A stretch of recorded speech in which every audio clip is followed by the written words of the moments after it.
I am Miss Arlene Almazan, your last speaker for today.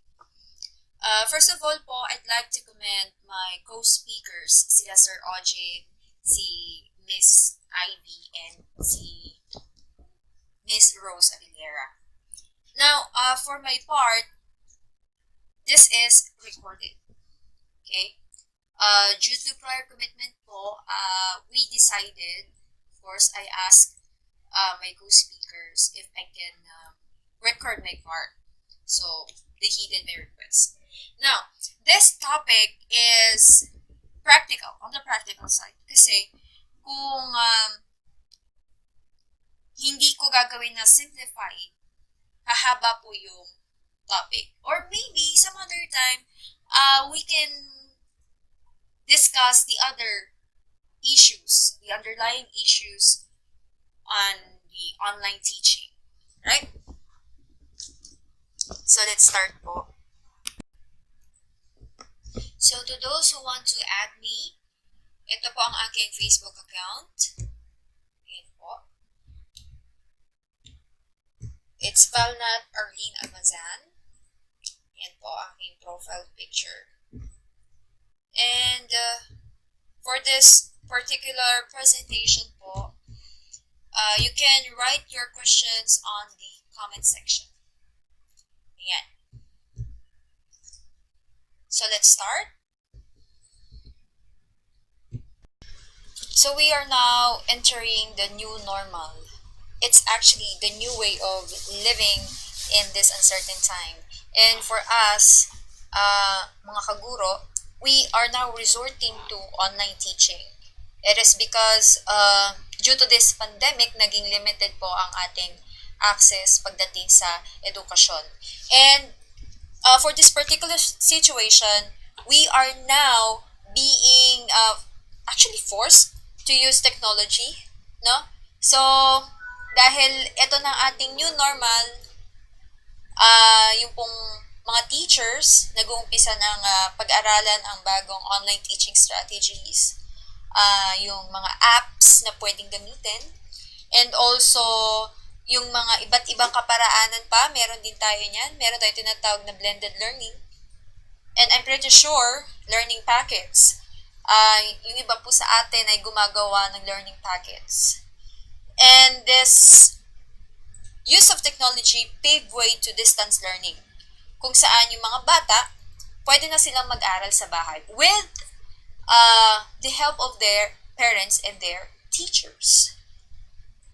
But let us not forget na meron pa rin pong mga bata na hindi naaabot ng technology, hindi naaabot ng internet.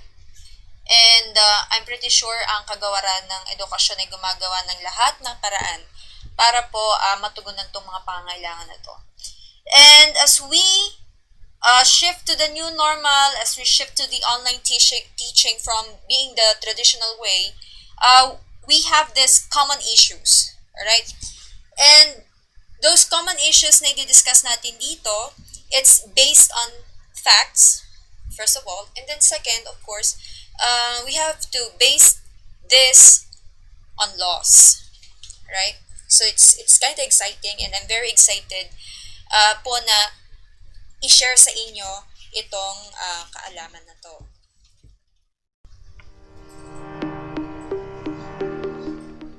So now we are going to discuss virtual teaching legalities in the Philippine setting. And again, I am Miss Arlene Almazan, Master Teacher 1 from Valenzuela National High School under the DepEd Valenzuela. So, ano-ano ba yung mga bagay na i-discuss natin dito? We are going to discuss the legal issues, the legal basis, and the resolution, all pertaining to the virtual teaching. And of course, kailangan natin itong ibase sa existing Philippine laws. Now, for the first part, what is virtual legality? Alam naman natin na kung ano po ang ibig sabihin ng virtual. No? It is the use of technology, the use of internet, and other means to maintain connection or for us to have access to, uh, to to communicate with other people. But we have to be definite kung ano ba yung iba't ibang terms. Okay? Yung iba kasi nalilito ano ba yung pinagkaiba ng legal sa legality. So, first of all, legal, these are actions. Okay? Alam natin kung ano ang legal sa hindi legal. And these are based from laws. And law or laws, it is the written system of rules. Lahat po ng bansa, meron tayong tinatawag na laws. And it also means that someone has to be knowledgeable or at least familiar of the law. And for us to determine kung ang isang action ba ay legal or illegal, dapat binabase natin yon sa existing laws. Now, pag pumasok po yung word na legality, actually legality is to what extent or it is the level. Now, dito papasok yung word na obligation. So when it comes to legality, this is an obligation imposed by the law. So what is obligation? Obligation is the juridical necessity to give, to do, or not to do. Yan po, based po yan sa ating batas. So I hope malinaw po ang pinagkaiba-iba nitong terms na to.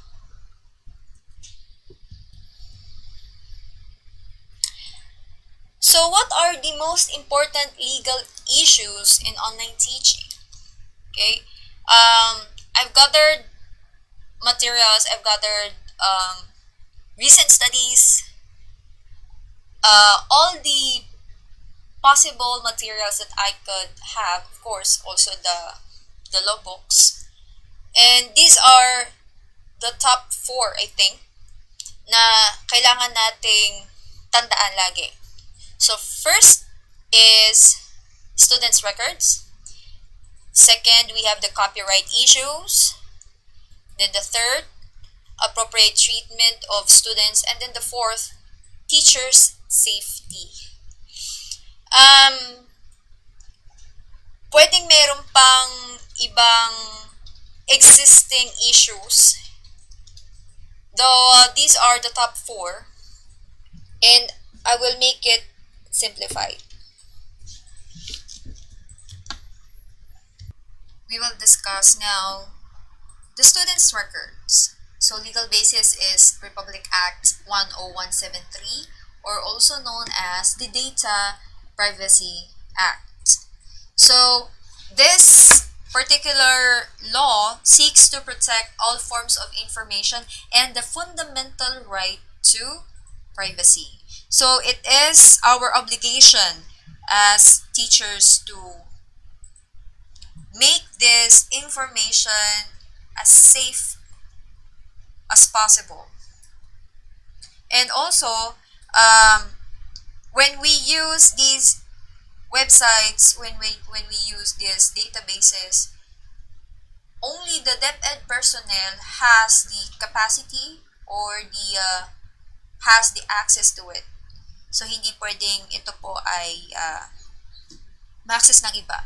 So, it's actually a question of cybersecurity. And it's also more on the use or the distribution of the data, no, on how we exchange the forms, especially, yung iba't ibang form na ginagawa natin na mayroong information ng bata. So, what should we do? So, first of all, let's not use third-party apps. Kung ano lang po yung nirecommend na gamitin natin to communicate with students and with parents, yun lang po ang ating gamitin. And also, make sure that their records in school are intact. Okay, make sure na ito pong app na ito, o itong database nito ay um, hindi nagka-crash. So for the second issue, we have the copyright issues. So what's the legal basis? It's Republic Act 8293 or the Intellectual Property Code of the Philippines. So it refers to the protection of inventions, discoveries, creations, these activities which are being produced by the human mind. Alright? So, dyan po papasok yung patents, yung trademarks, and copyright. And under that, we have the copyright law. So, it is the protection of an original work fixed in tangible form.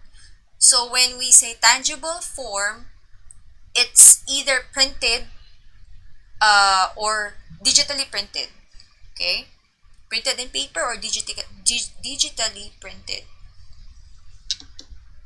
Now, we are doing, or most of us are doing modules, I'm pretty sure.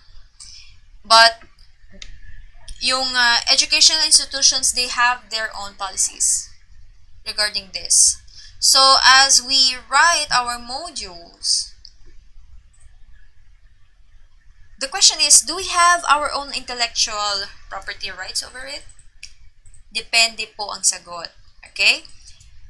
Number one, mayroong mga institutions na nag-implement ng work for hire policy. Ibig sabihin, they will ask si teacher na gumawa ng module and she's being paid.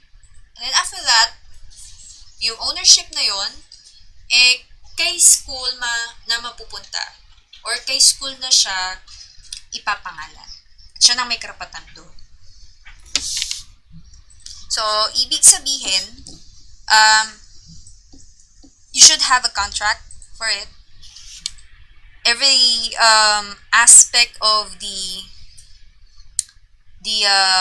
writing of the module, these are stipulated on the contract.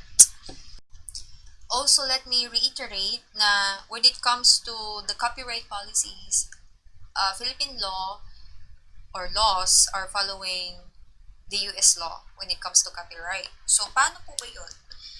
It means that we are allowed to paraphrase. Okay, as long as we cite the source and as long as we acknowledge the original author of the ideas, okay, or the statements that we are writing.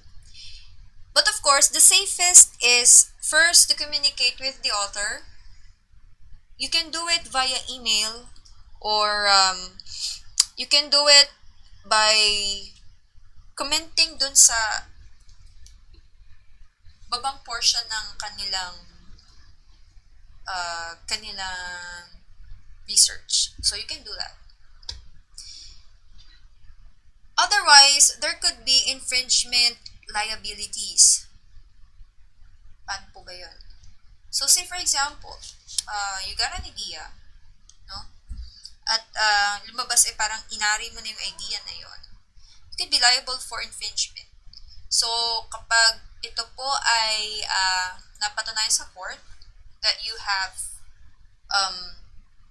violated the infringement law, it will translate to first fees, no, penalties, or second, pwede rin po kayong makulong.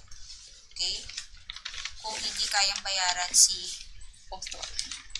Yes. Possible po yun. So, takeaways. We should teach our students accountability. So, how do we teach them? Normally kasi ginagawa ng bata ngayon, copy and paste. Right? And after that, they just submit it. Let us get rid or at least avoid, maybe, doing definition of terms like, hey, look for the meaning of these words. Alright? Let us teach students how to analyze.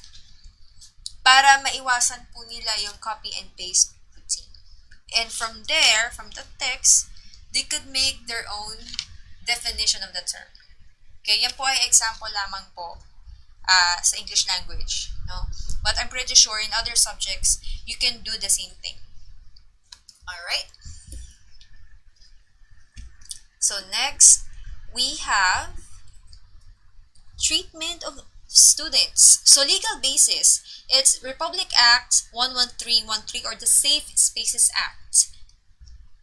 The state recognizes that both men and women must have equality, security, and safety, and not only in private but also in the public spaces, including online. Not just that, treatment of students, we also take note of the bullies. Okay, and under this we have the Anti-Bullying Act of 2003, or also known as the RA 10627. So this law finds applicability in school-related bullying, student-to-student bullying in particular, which covers those uttered in social media. And also, we have the RA 7610, or the Special Protection of Children in Any Kind of Abuse. And under this RA 7610, the DepEd has come up with their policy. Familiar po tayo dito. The DepEd number, or DepEd order number 40 series of 2012, and that is Child Protection Policy. And that leads to this question. Is it okay if I post my video lessons with my students online? Or is it okay if I post my students' picture online? Now, as much as possible, no, or do not. Okay? Why? Because number one, there are some parents or caregivers who are concerned about cyber predators. So ito po yung mga bullies, stalkers, those who can bring harm to their kids. And also, there are cases where the personal background of a student might mean they need more privacy. Especially those students na special. You know what I mean, right? And that requires anonymity. Now, also, there are some people who are more selective about their digital footprints. Ito yung mga nakikita ng public sa profile nila mismo. So, just like me, as much as possible, I don't write anything on my bio. Right? Why? Minsan kasi, meron dyan na ginagamit yung information sa'yo sa hindi magandang paraan. And also the posting of ATM, or at the moment, kung nasaan kayo, kung nasa ibang lugar kayo, ipopost ninyo, no?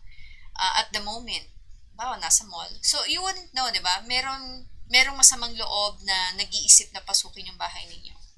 So, it's all about being reminded that we should be aware, and we should be very, very cautious on what we are posting online. And also, let us remember that the school uniforms and logos of our school can be quickly identified. So, we can put our students to danger just by simply posting their pictures online. Now, meron ba tayong tinatawag na safe na paraan? Or, ma'am, pwede ba, I'm proud of my student, can I post him or her online? Pwede naman, but as long as hindi expose ang kanyang mukha, pwede nakatalikod. And as much as possible, do not give out the complete name. Also, when you are saving the document or the file or the picture, do not write anything about the student.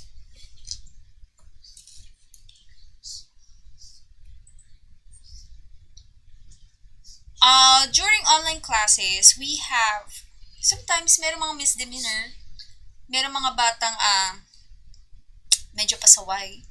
So first off, you should establish rules. Kailangan ma-settle yung expectations ng bata. Meron kayong rules na susundin, meron kayong routines. Also, deal with discipline issues instantly. Next, we are going to discuss, of course, our safety. And it's anchored on this legal basis. The Republic Act 4670 or Magna Carta for public school teachers. And also for those who are in the private sector, we have the Labor Code 282, 2284. So, let it be resolved na first off, we should set expectations. What do I mean by this? When using technology like Zoom, set up chat parameters. As much as possible, mag-establish tayo ng kaparaanan or kung paano natin kakausapin ng bata. And also, it is highly recommended that we will not entertain private messages unless it's a very sensitive issue. Okay? That's for your own good, teachers. For our own good. For this one, this is an example of a case na kung saan it emphasizes that our laws are highly concerned when it comes to the children's welfare and women's welfare. So the facts of this case, People versus Cabalquinto, GR number 167693, on September 19, 2006. Facts. This case was about a raped teenage girl. So she was raped by her father. Now, in every case that's being heard sa court, ginagawa po niyan, piniprint yan digitally. So, nakapost yan sa webpage. So this mother, the mother of the girl, petitioned that the name of her daughter should not appear on that particular printed material. No? Sa printed case na yun, due to confidentiality. And the issue was whether or not it is proper to post the full text of decisions of similar cases on the Supreme Court webpage in cases involving sexual abuse. So, ang maganda rito, nagkaroon ng opportunity ang court natin na i-review ang batas tungkol sa welfare ng bata, no, sa background ng bata. And I think it's the best example that I could give. So what happened? The court decision or the court heeded the request of the mother to remove the name of that particular girl or her daughter from the case itself. So pinalitan ng, if I'm not mistaken, XXX. And the basis of these are the 7610 and also the RA 9262. So Anti-Violence Against Women and Their Children Act of 2004. So that's it. That's how our laws are very mindful of the children and the women's welfare. So these are my online references. Kung gusto po ninyo double check, you can browse through them. And with that all, thank you so much sa pakikinig. And with that, I leave you this code or this statement from the Civil Code Article 3. Ignorance of the law excuses no one from compliance therewith. And again, I'm Miss Arlene Almazan and maraming salamat.